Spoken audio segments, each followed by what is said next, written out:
प्रभु यीशु ख्रीस्त में मेरे प्यारे भाइयों और बहनों, आध्यात्म की एक एक सीढ़ी हर दिन चढ़ते हुए आज हम उस पड़ाव पर आ चुके हैं जहां वचन हम सबसे एक अहम सवाल पूछ रहा है। मेरे लिए यीशु कौन है? हम में से कई लोगों के पास अलग अलग प्रकार के जवाब होंगे। कुछ लोग कह सकते हैं वह एक भगवान है, कुछ कह सकते हैं वह मेरा मददगार है, वह हमें चंगाई देता है, वह हमारे साथ चलता है।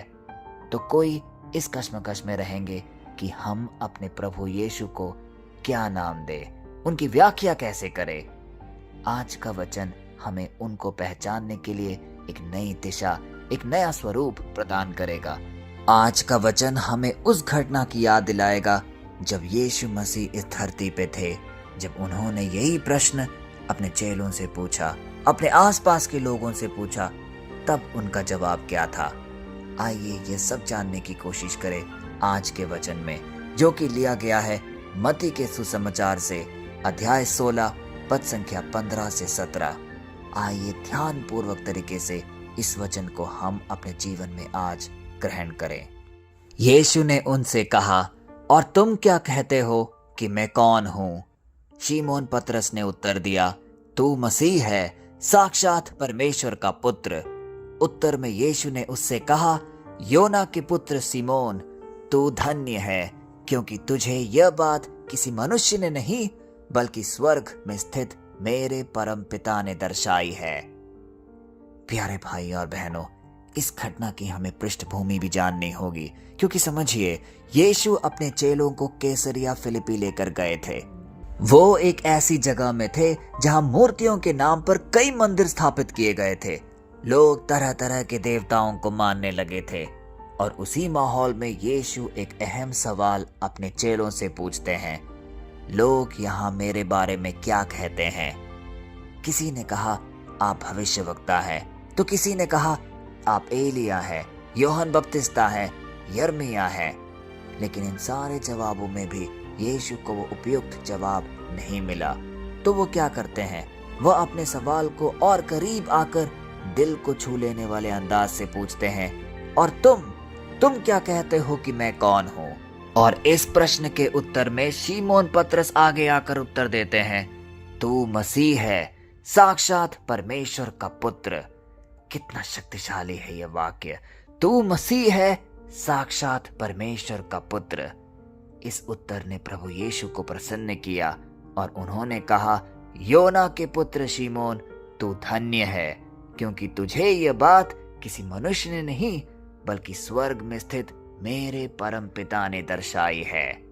मेरे प्यारे भाई और बहनों, इस उत्तर की गहराई हम इस बात से जान सकते हैं कि प्रभु यीशु सीधे सीधे पतरस को धन्य कहकर पुकारते हैं और कहते हैं कि यह बात किसी मनुष्य से नहीं बल्कि स्वर्ग में स्थित मेरे परम पिता ने तुम्हें दर्शाई है।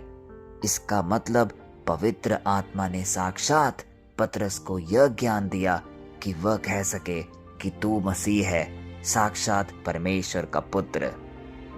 आज यही सवाल अगर प्रभु यीशु हमारे सामने खड़े होकर पूछते हैं, तुम्हारे लिए मैं कौन हूं? हमारा जवाब क्या होगा?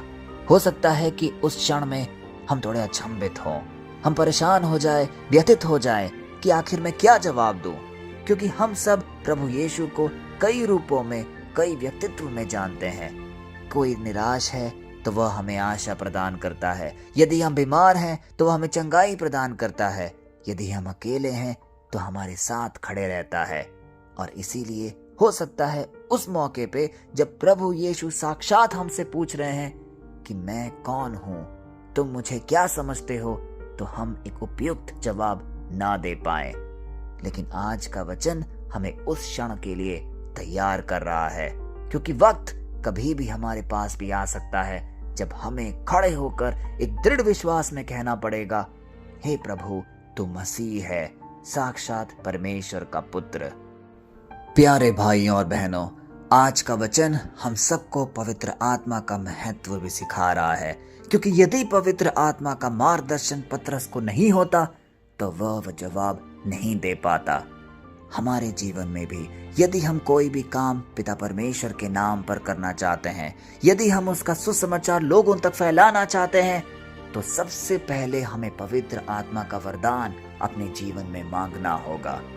जरा सोचिए, चेले प्रभु यीशु के साथ निरंतर बने रहते थे, उनके सारे प्रवचन सुनते थे, लेकिन जब सैनिक लोग प्रभु यीशु को गिरफ्तार करने के लिए आए तो सारे चेलों ने एक सुर में कहा, हम आपको कुछ नहीं होने देंगे, हम मरने को भी तैयार हैं। लेकिन आगे क्या हुआ? जब यीशु गिरफ्तार हुए, सैनिकगण जब आसपास ढूंढ रहे थे चेलों को, तो सारे चेले भिन्न भिन्न दिशाओं में बट गए।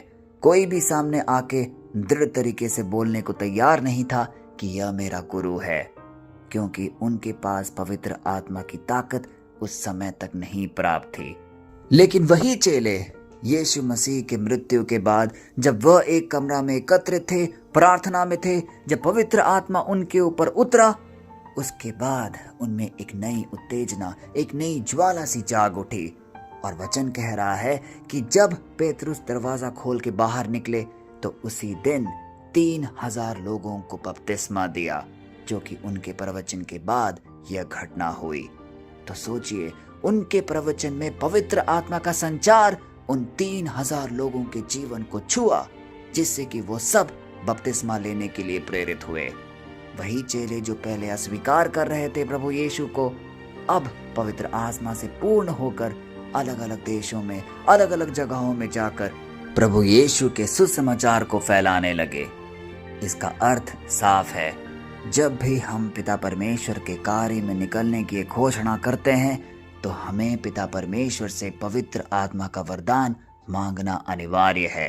इसीलिए मेरे प्यारे भाइयों और बहनों, जब भी हम अपने घर में, किसी प्रार्थना सभा में, किसी रिट्रीट में हम बैठें पिता परमेश्वर के नाम का अध्ययन करने, तो हमें पवित्र आत्मा का संचार अपने जीवन में मांगना होगा, क्योंकि हम में से जो भी अपने पूर्ण हृदय से मांगेगा, पिता परमेश्वर उसे पवित्र आत्मा का वरदान जरूर देंगे।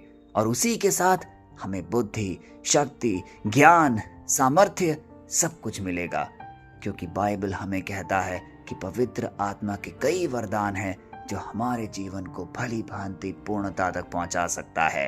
प्यारे भाइयों और बहनों, आज का वचन हमारे विश्वास को बढ़ाने के लिए काफी है, क्योंकि वह हमें यह दर्शा रहा है कि किस प्रकार पवित्र आत्मा हमें अपने प्रेरिताई कार्य में मदद करेगा। क्योंकि जिस यीशु को पतरस ने परमेश्वर का पुत्र माना है, वही आज भी जीवित है, वह आज इस प्रार्थना सभा में उपस्थित है। क्या हम इस बात को विश्वास कर रहे हैं? यदि हाँ, तो हम जो भी निवेदन उसके सामने रखेंगे, जो भी हमारे मन की व्यथाएं हैं, वह उसे पूर्णता तक पहुंचाएगा, हमें चंगाई प्रदान करेगा, हमें शांति देगा, समृद्धि देगा। तो आइए हम सब मिलकर कुछ क्षण मौन रहकर अपनी आंखें बंद करें और पवित्र आत्मा को अपने आसपास महसूस करें, क्योंकि वचन यह कहता है, जहां भी 2 या 3 जन मेरे नाम पर एकत्रित होंगे, मेरी उपस्थिति वहां पे जरूर होगी। पवित्र आत्मा आज हम सबको देख रहा है, वह हमारे जीवन को जरूर स्पर्श करेगा, जिससे कि हमें वह सारी ज्ञान मिलेगी, वह उत्तेजना मिलेगी जो कि हमें पिता परमेश्वर के और करीब लेकर रखेगा। आइए ये छोटी सी प्रार्थना प्रभु यीशु के चरणों में अर्पित करें।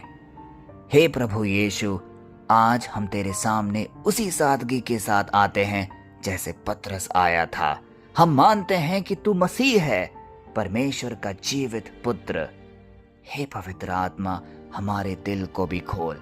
जिस प्रकार तूने पतरस को एक सही जवाब दिया, उसी प्रकार हमें यीशु मसीह को पहचानने की शक्ति दे। हमें वो पहचान दे जो स्वर्ग से आती है, ना कि इस दुनिया से। हे प्रभु, जिनके भी दिल आज भारी हैं, उन्हें हल्कापन दे। जो बीमार है, उन्हें चंगाई दे। जो भी आज परेशान है और इस प्रार्थना सभा में उपस्थित हैं, उन सबके जीवन को छू ले, उन्हें शांति दे। जो भी रास्ते आज बंद दिख रहे हैं या आगे कुछ भी समझ नहीं आ रहा, उन सबको एक नई दिशा दे। तेरी उपस्थिति हमारे घरों में, हमारे परिवारों में, हमारी संगति में निरंतर बनी रहे। आज जो भी यहाँ इस प्रार्थना सभा में उपस्थित हैं, हम आपके सामर्थी नाम से घोषणा करते हैं कि हर दिल पर तेरा कृपा बरसे, तेरी रोशनी अंधेरे को मिटाए, तेरी आवाज हर भ्रम को हटाए और तेरी शक्ति हमें टूटने से बचाए। हम तेरा धन्यवाद करते हैं कि आज भी तू बात करता है, तू हमें छूता है और हमें चमत्कार से भर देता है। हम यह प्रार्थना तेरे अमूल्य नाम और पवित्र चरणों में रखते हैं, आमीन। मेरे प्यारे भाइयों और बहनों, आज का वचन हमें अपने दिल में संजो कर रखना होगा और हमें अपने अध्यात्म को तैयार करना होगा कि यदि कोई वाणी हमसे आज पूछे मेरे लिए यीशु कौन है, तो हमारा आंसर, हमारा जवाब तत्पर और तुरंत आना चाहिए, वह मेरा मसीह है, जीवित परमेश्वर का पुत्र। क्योंकि हमारा जवाब यह निर्धारित करेगा कि हम अपने विश्वास में कितने अटूट हैं।